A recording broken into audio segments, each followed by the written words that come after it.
Alright, this is the Manhattan Beach Grand Prix. Probably the biggest race in Southern California at this point.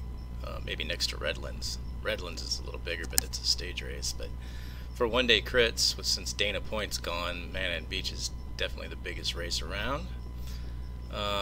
We're going into, when we come around, there's going to be 3 laps to go. That's Tommy Robles in front of me. There's a small breakaway. I shouldn't say small. It was like I want to say it was like nine guys up the road. Tommy's got to chase. Nobody else is really helping chase. I've got 2 teammates in the break, so I'm not going to do anything to help. So I'm just going to stay behind Tommy and make him work, burn his matches, which helps me because he's probably one of the fastest sprinters in the field for sure. So the more energy he's wasting, the better it'll be for us. I mean, not that sprinting for 10th place is great.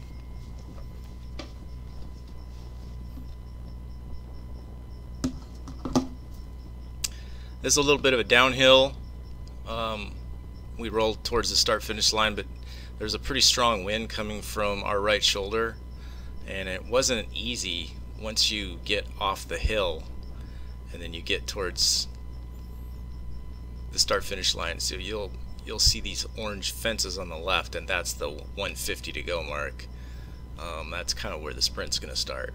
And it kind of curves around to the left. See, there's the 150 sign, and Tommy's getting tired of chasing. So we're coming up to 3 laps to go here. It's a pretty big course. I think it's 1.2 miles. And it's shaped like a hot dog, as you can see, like a curved hot dog in the pic. I'm just pulling through steady.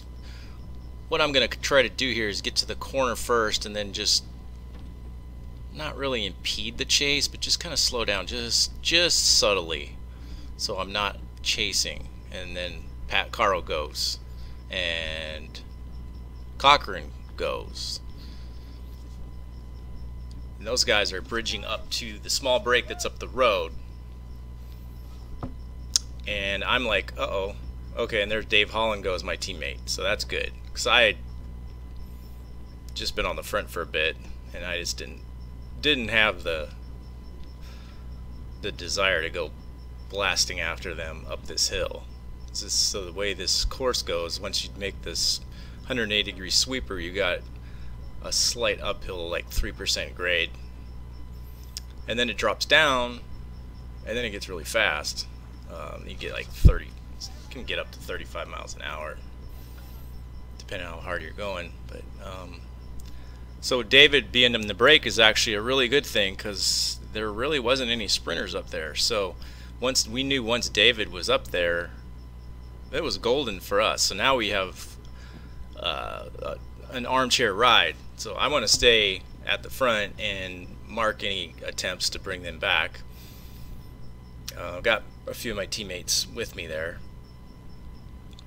So, and the stage 2 guys are helping us. They're blocking. Monster Media with block. There wasn't really anybody left that was going to chase, so essentially the break, at this point the break is gone, and we're going into 2 laps to go. There's Bart Clifford. He's one of our fast sprinters.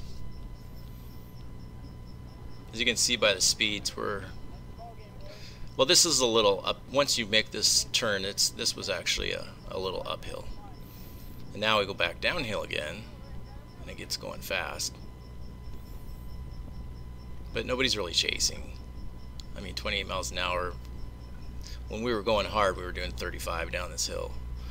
So we're not going hard enough to bring the brake back. That's for sure. The brake's going to be gone. So at this point, the only thing left to do is just try to win the pack sprint, just for fun, for practice, because I believe the money in this race paid down to 6 places only. There's Jerome Nadell in the blue Thirsty Bear kit in front of me. He's a former national champion. He came down from, he lives up north near Palo Alto. He came down to come race with us. He's also a good sprinter, so he he's going to try to stay near the front, but he's obviously, like a few of the other guys with no teammates, he's bummed that he missed the break, because essentially the race is over for everybody else in the field. Good for us because we got 2 guys up there, so just gonna sit in and wait for a sprint finish. So this turn right here, just kind of a sweeper to the left. You don't really have to brake. I'm not sure. You could take it at speed. You could even pedal through it if you got some skills. And then as soon as you come out of that turn, you're going right uphill again, which wasn't much, but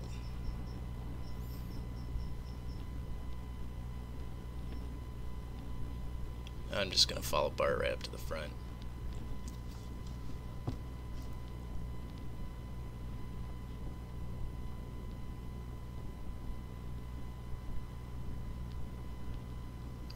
And essentially, since the brake's established and nobody's really chasing, well, there's a guy chasing. So these 2 guys go.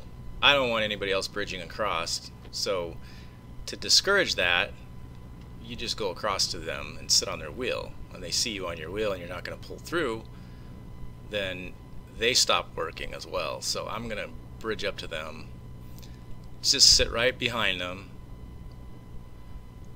just to let them know I'm there, and then they'll look around and see me there, and then they'll usually just stop working. And that essentially disrupts the chase. The breakaway was pretty much established at this point. I don't think, had anybody even been up there to help them, I don't think they would have brought it back. You would have to do a concerted effort for at least a full lap, maybe more. This guy in front of me was pretty strong though. He wasn't going to give up.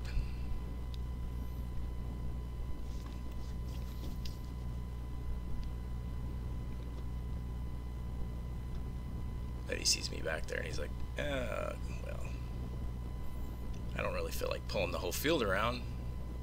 So now we're slowing down again. There's Victor, my teammate. There's Joel Wheeler, my other teammate. There's Tommy Robles, who's got to be getting antsy because he missed the break. He didn't really have any. His teammates were all in the 60+ category, I believe. I don't think he had any teammates in the 50s.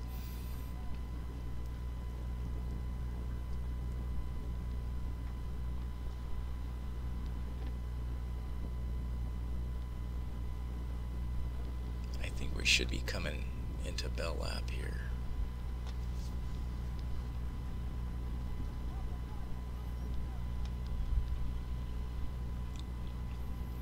I kind of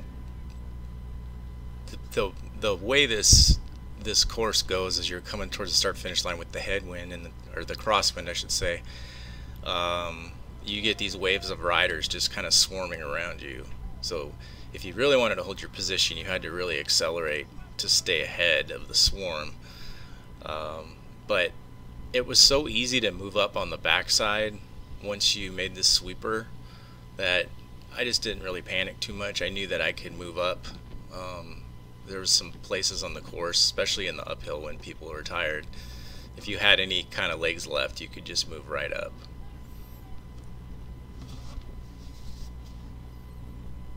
So we're going 31, 29, 30, 31 up this hill, so I usually just go in right along the outside here and just get right back up to the front.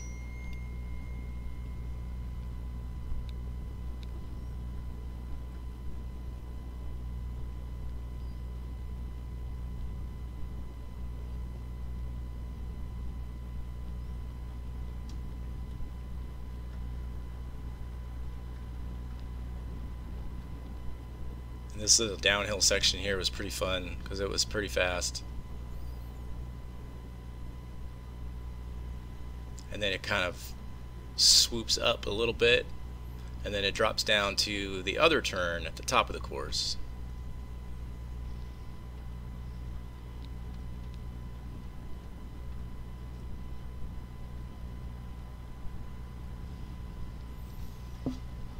So it's getting a little tight. I want to follow Jerome through there.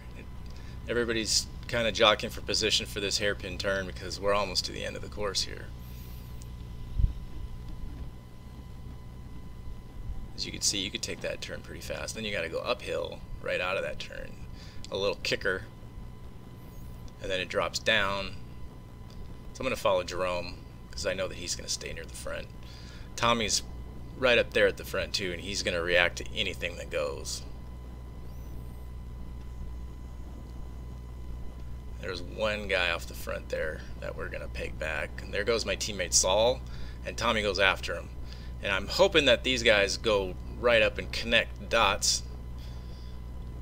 Jerome's going to hopefully pull me up there, but then they let a gap open. So there's a big gap open.